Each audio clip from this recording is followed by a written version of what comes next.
from the YouTube channel and the new blog, Texas Farmstead Living.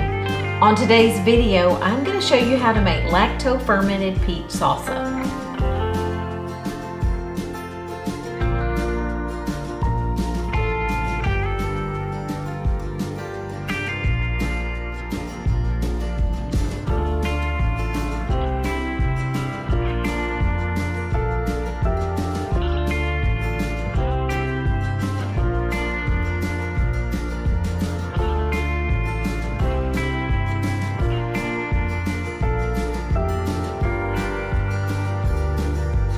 We have lots of fresh vegetables and fruit right now at our farm, and making this peach salsa will use a lot of the things that we have growing right now, and it will extend the window of edibility of each of these fresh products.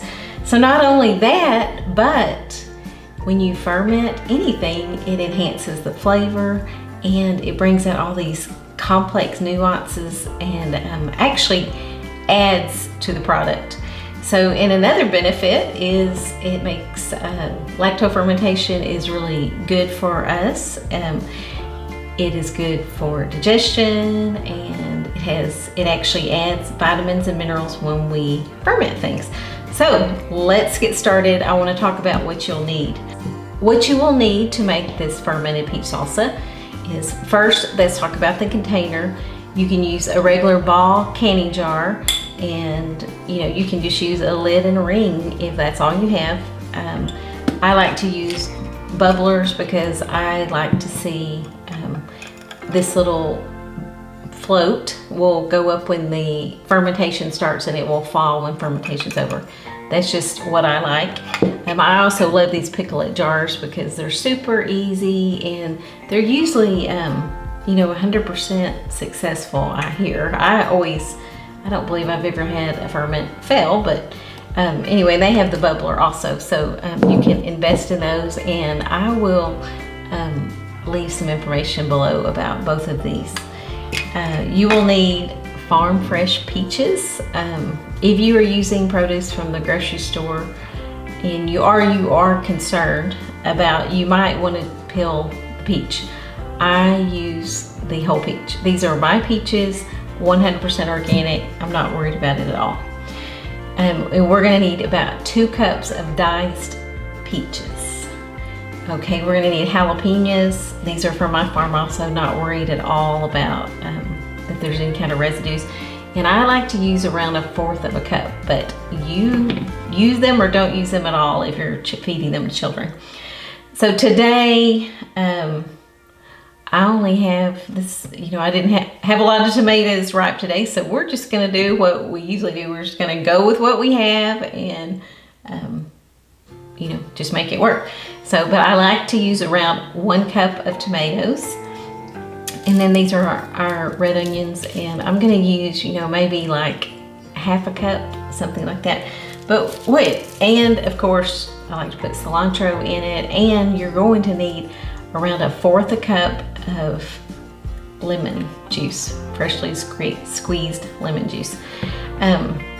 What really works well, and you're also gonna need sea salt, is, if you wanna make a quart, I like to just start layering as I cut, because you wanna stay 1 inch below, the rim, the top, because it's going to, most ferments spill over and have some liquid. So just, make sure you go down 1 inch, but I'm just gonna add, and then, if I'm running out of room, I might cut back on a little bit of onion. So anyway, we're gonna put in the lemon juice first, because remember, peaches will brown if you don't put lemon juice on them.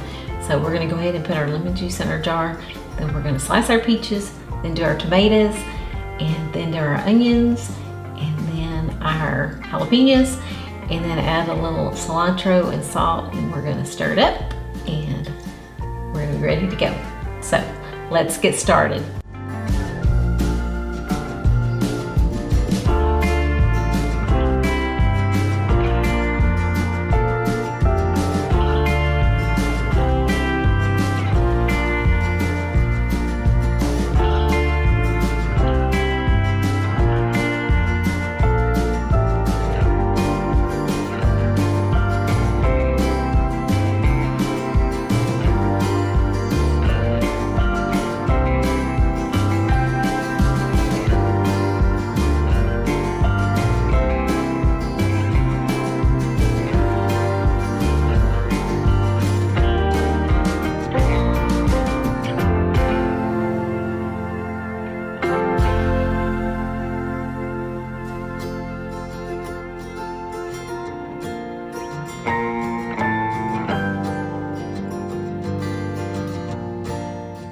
And on the tomatoes, I only use one kind of tomatoes here at the farm.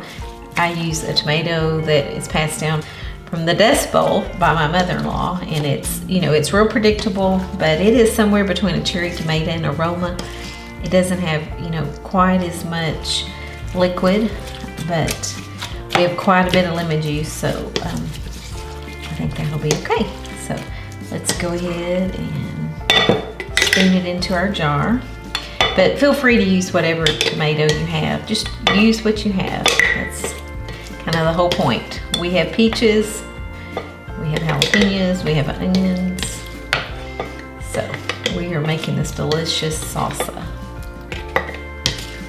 And it's so beautiful. The color is, you know, just so pretty.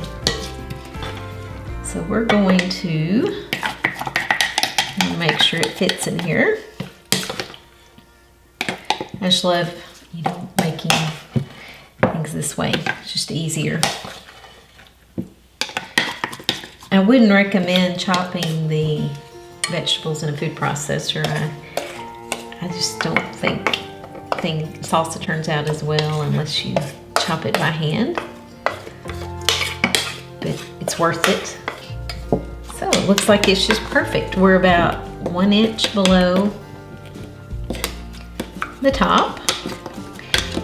Okay, on salsa, I don't use a weight.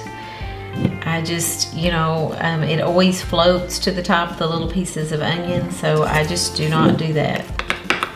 And we're gonna add a little bit of water to our airlock. With airlocks, you just always want to remember that you stay below the little inside tube, because you want this buoy to float when fermentation begins. And that is what I love about the airlock. So there you have it. We are going to set this aside for a couple of days, and then I would taste it. And if you want to, you know, go another day, but remember that fruit ferments much faster than vegetables because of the sugar content, and my peaches are very, very sweet and they're very ripe. You want to use ripe peaches, so I'm gonna really watch it closely. One thing I do is, and I do this I guess because we harvest grapes and we make grape juice every year, and my husband's family is German, and so they kind of taught me what to do. But when you're fermenting like grapes, you have to, you know, you want everything to stay below the brine because it might mold, but you really can't do that with grapes, and you can't do this with salsa. So with grapes, what we do is twice a day we take a wooden spoon and mash down the grapes, and that keeps mold from forming. And so what I've been doing the last couple of days with this is I've just been kind of like shaking it a little bit around, and just to make sure that, you know, we don't form any mold on the top. But anyway, I think you're fine. I've just been doing that a little bit as a preventative. But anyway, here you have it. Beautiful, almost fermented peach salsa with our own farm fresh ingredients. Beautiful.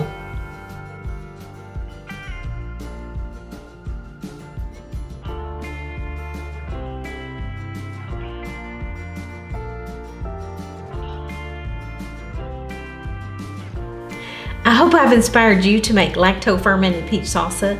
It's a great way to use your farm fresh produce this time of year.